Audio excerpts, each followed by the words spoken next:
فجر کے بعد سورہ یاسین پڑھنے کی فضیلت۔ فجر کی نماز کے بعد سورہ یاسین پڑھنا کیسا ہے؟ کیا یہ سنت عمل ہے؟ عبد المطلب انڈیا سے۔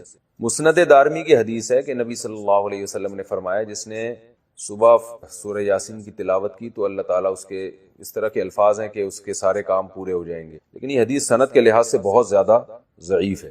فجر کے بعد کون سے کام کریں؟ فجر کے بعد ایک مسلمان کی کیا روٹین ہونی چاہیے، اس پر روشنی ڈالیں۔ ابو حنین کراچی سے۔ دیکھیں حدیث سے تو یہ بات ثابت ہے کہ فجر کے بعد کا وقت ذکر اللہ کا وقت ہے۔ آپ صلی اللہ علیہ وسلم نے ارشاد فرمایا کہ جو شخص فجر کی نماز کے بعد اسی جگہ جہاں نماز پڑھی ہے بیٹھے بیٹھے اللہ کا ذکر کرتا ہے یہاں تک کہ جب سورج ایک نیزہ بلند ہو جاتا ہے، اشراق کا وقت داخل ہوتا ہے، 2 رکعت پڑھتا ہے تو اللہ اس کو ایک حج عمرے کا ثواب عطا فرمائے۔ تو بہت سارے اسلاف اسی پر عمل کرتے تھے کہ فجر کی نماز کے بعد اللہ کا ذکر کیا کرتے تھے۔ یہاں تک فقہا نے لکھا ہے کہ فجر کی نماز کے بعد تلاوت کرنے سے بہتر ہے ذکر کرنا۔ تو اگر کوئی اس طرح تسبیحات نہ کر سکے تو پھر تلاوت کر لے، کیونکہ بہرحال تلاوت بھی ایک طرح کا اللہ کا ذکر ہی ہے۔ تو یہ وقت جو ہے نا ذکر اذکار کا وقت ہے، سب سے بہتر ہے ذکر کرے، وہ نہیں تو پھر تلاوت کرے۔ تو لیکن واجب کچھ بھی نہیں ہے اس میں۔ تو اگر آپ فجر سے پہلے کر لیں ذکر، فجر سے پہلے کر لیں تلاوت تو بھی جائز ہے۔ تو شریعت میں آپ کو اس کا اختیار دیا ہے، لیکن فجر کے بعد سونا فوراً یہ بہرحال شریعت میں ناجائز حرام نہ بھی ہو لیکن ناپسندیدہ ہے۔ بہت سارے اسلاف سے اس کی کراہت منقول۔ تو اگر کوئی مجبور ہو تو ایک الگ بات ہے، جیسے کسی کو رات کو نیند ہی نہ آئی ہو اور اس نے صبح 8 بجے کہیں جانا ہے، اب وہ اگر فجر کے بعد نہیں سوئے گا تو وہ آگے نیند پوری نہیں ہوگی، مسائل کھڑے ہوں گے، تو وہ الگ بات ہے، وہ سو جائے۔ لیکن نارملی فجر کے بعد سونے کا معمول بنا لینا یا بلا ضرورت یہ کام کرنا شریعت میں پسندیدہ نہیں ہے۔ بہت سارے اسلاف نے اس کو ناپسند کیا ہے کیونکہ مبارک وقت ہے، اللہ اللہ کرنے کا وقت ہے۔ کچھ نہیں آپ کرتے، ایکسرسائز کر لیں اس وقت، صبح واک کر لیں جا کے، اچھی ہوا ہے، تازہ ہوا ملے گی آپ کو، جاگنگ کر لیں اس وقت جا کے، پورا دن آپ کا اچھا گزرے گا۔ تو یہ اس قسم کی ایکٹیویٹیز کرنی چاہیے۔ اور دوسری بات نبی صلی اللہ علیہ وسلم نے فرمایا بورک لامتی فی بکورہا، اللہ تعالیٰ نے میری امت کے کاموں میں برکت رکھی ہے صبح کے وقتوں میں۔ تو جتنے بھی کام جو صبح کے وقت میں کیے جائیں اس میں اللہ نے برکت بہت رکھی۔ تو اس میں ایکسرسائز بھی کی جا سکتی ہے، اس میں پڑھا بھی جا سکتا ہے، کاروبار بھی کیا جا سکتا ہے۔ لوگ کہتے ہیں ہم اس وقت کاروبار کیسے کریں، دکانیں بند ہوتی ہیں۔ تو بھائی کاروبار کی پلاننگ کر رہے ہیں اس وقت بیٹھ کے آپ، ٹھیک ہے، دکان نہ کھولیں، کوئی ہے ہی نہیں کسٹمر آپ کراچی میں، تو آپ صبح اگر بیٹھیں گے دکان کھول کے ایک بندہ بھی نہیں ملے گا۔ لیکن ہمارے ایک دوست نے ایسا کیا، دوست تو نہیں جاننے والے تھے، انہوں نے کیا کیا، انہوں نے کہا کہ میں فجر کے بعد دکان کھولوں گا، تو اعلان کر دیا کہ جو کسٹمر فجر کے بعد آئے گا خصوصی ڈسکاؤنٹ ہوگا ان کے ساتھ۔ تو اس میں لوگ اس بہانے جلدی جلدی جانے لگے، تو وہ ان کا اتنا رش ہو گیا کہ ان کا اس طرح سے کاروبار میں جو نقصان ہو سکتا تھا اس کی تلافی اس طرح سے ہو گئی۔ تو بہت سارے طریقے، انسان جب کھوپڑی استعمال کرتا ہے تو طریقے سامنے آتے ہیں، اور کھوپڑی استعمال بھی فجر کے بعد بہت اچھے طریقے سے ہو جاتی ہے۔ بلکہ سردیوں میں تو فجر سے پہلے آپ کو کھوپڑی استعمال کرنا شروع کر دینی چاہیے، کیونکہ سردیوں میں راتیں بہت لمبی ہوتی ہیں۔ تو یہ وقت جو ہے نا انسان کا دماغ بہت فریش ہوتا ہے اور اس وقت بہت اچھا سوچ سکتا ہے، پلاننگ بہت اچھی کر سکتا ہے۔ تو یہ کام فجر کے بعد یا فجر سے پہلے یا فجر کے بعد یہ کام کرنے چاہیے۔ سورہ یاسین قرآن پاک کا دل کیوں؟ سورہ یاسین کو قرآن پاک کا دل کیوں کہا جاتا ہے، اس کی کیا وجہ ہے؟ شمائلہ سبی سے شمائلہ صاحبہ نے پوچھا ہے۔ جی یہ بھی پوچھا تھا بیچاری خاتون نے، رمضان سے 2 مہینے پہلے پوچھا ہوگا، جواب اب مل رہے ہیں ان کو۔ جی سورہ یاسین کو قرآن پاک کا دل کہا گیا ہے، جس حدیث میں ترمذی کی حدیث ہے، امام ترمذی نے اس حدیث میں لکھا ہے کہ یہ حدیث غریب ہے، لیکن دیگر جو محققین ہیں انہوں نے اس حدیث کو بالکل ضعیف قرار دیا ہے، اور بعض نے تو بالکل موضوع قرار دیا۔ تو موضوع قرار دینے والی بات تو تھوڑی مبالغہ لگتی ہے، لیکن ضعیف بہرحال یہ حدیث ہے جس میں آتا ہے کہ سورہ یاسین قرآن کا دل ہے، اور ضعیف بھی بہت زیادہ ضعیف حدیث ہے۔ تو اب جب کوئی کسی چیز کی فضیلت میں ضعیف حدیث ہوگی تو پھر اس میں علماء کی 2 رائے ہیں۔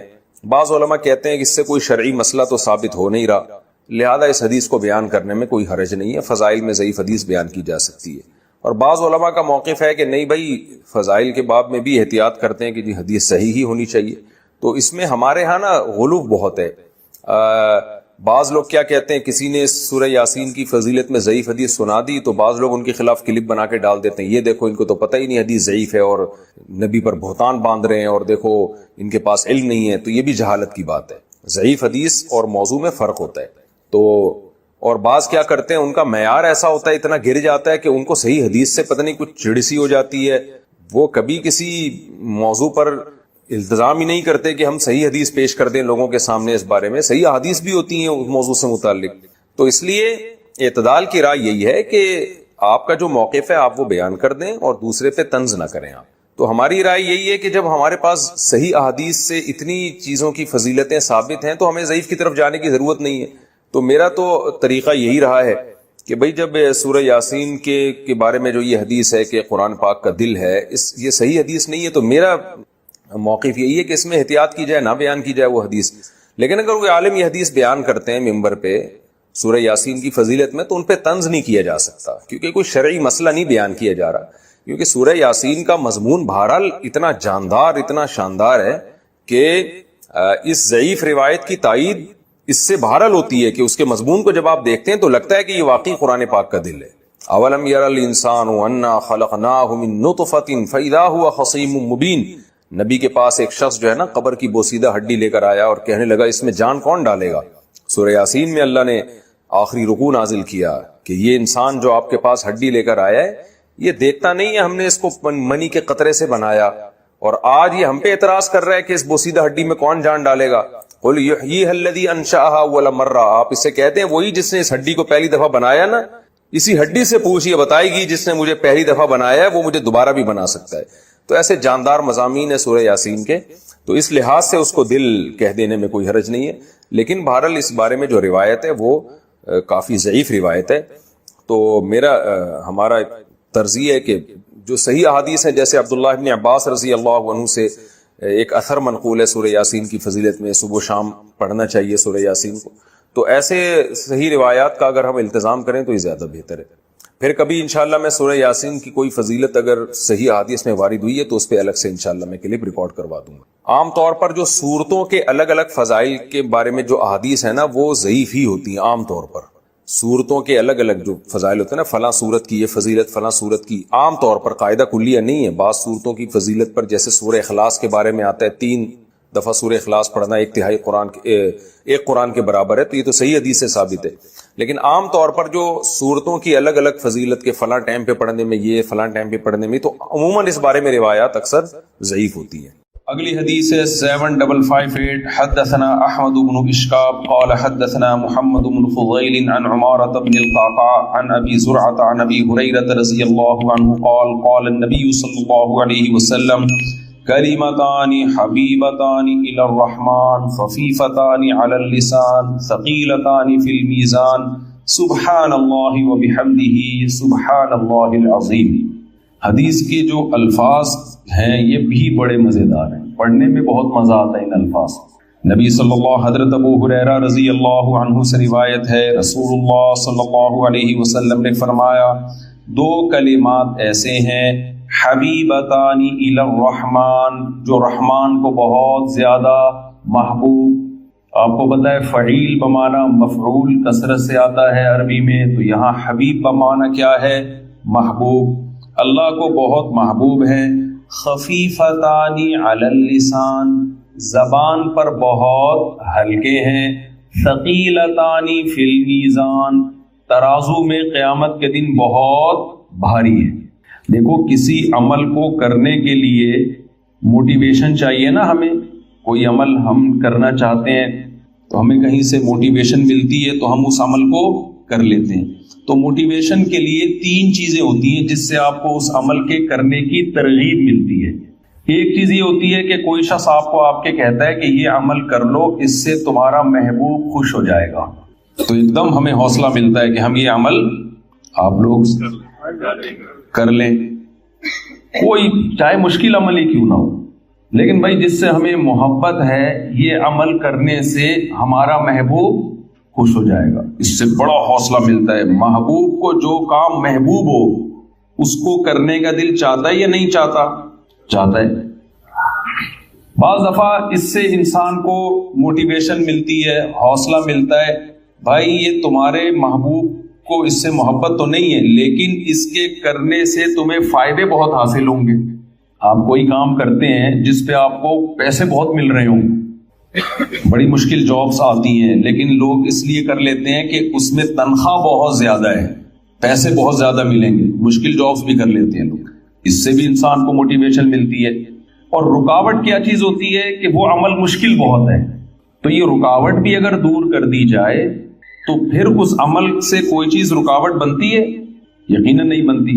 تو نبی صلی اللہ علیہ وسلم نے فرمایا سبحان اللہ و بحمدہ سبحان اللہ العظیم. یہ دو عمل ایسے ہیں کہ ہمارا محبوب اللہ ہے. تو یہ دو کلمات اللہ کو بہت محبوب ہیں. تو مسلمان کے لیے اس کلمے کو زبان سے بار بار دہرانے کے لیے اتنی ترغیب کافی ہے کہ ہمارے محبوب اللہ ہے، اس اللہ کو یہ کلمات بہت زیادہ محبوب ہیں. یہ کافی ہے. بہت سے علماء اکابر ایسے گزرے ہیں جنہوں نے کسی عمل کو صرف اس لیے کیا کہ نبی صلی اللہ علیہ وسلم کو یہ پسند تھا، حالانکہ اس میں کوئی الگ سے ثواب نہیں تھا. حضرت انس ابن مالک رضی اللہ تعالی عنہ، صحیح حدیث، کدو بنا ہوا تھا، کدو کا سالن. انس ابن مالک برتن بار بار گھما گھما کے نا اس میں کدو تلاش کر رہے تھے سالن میں. ایسا ہوتا ہے نا آج کل سالن میں جیسے بوٹیاں تلاش کی جاتی ہیں، تو حضرت انس ابن مالک کیا تلاش کر رہے تھے؟ کدو. پھر فرمایا کہ مجھے اس سے اس لیے محبت ہے کہ رسول اللہ صلی اللہ علیہ وسلم کو کدو سے، لوکی سے محبت تھی. تو صرف اس لیے وہ لوکی تلاش کر رہے ہیں سالن میں کہ میرے نبی کو، میرے محبوب کو اس سے محبت. تو انسان کو جس سے محبت ہوتی ہے عام طور پر اس کی محبوب چیزوں سے بھی محبت ہو جاتی ہے. تو امام بخاری رحمہ اللہ تعالی یہ کلمہ لے کر آئے حبیبتانی الی الرحمن. بھائی یہ سبحان اللہ و بحمدہ دو کلمات ایسے ہیں جو اللہ کو بہت زیادہ محبوب ہیں. تو بس اتنا ہی کافی ہے مسلمان کے لیے کہ ان کلمات کا کثرت سے اپنی زبان سے ورد کیا کرے. میں طلبہ سے ہٹ کر تھوڑا سا عوام سے بھی تھوڑا سا خطاب کر رہا ہوں نا. آپ کو پتہ ہے آج لوگ جن چڑیل بھوت بھگانے کے لیے پتہ نہیں کتنے کتنے لاکھ دفعہ وظیفے پڑھ رہے ہوتے ہیں. بچیوں کی شادی نہیں ہو رہی، کسی نے بتا دیا یہ کلمہ پڑھو. روزگار نہیں مل رہا، کسی نے بتا دیا یہ والا کلمہ پڑھو. سر پہ بال نہیں اگ رہے، کسی نے بتایا بھائی یہ وظیفہ پڑھ کے دم کرو. ہے بھائی، لیکن مسلمان کے لیے کسی کلمے کو زبان سے دہرانے کے لیے، کسی کلمے سے محبت کے لیے ان تکلفات کی ضرورت نہیں ہے. اتنا کافی ہے کہ یہ کلمات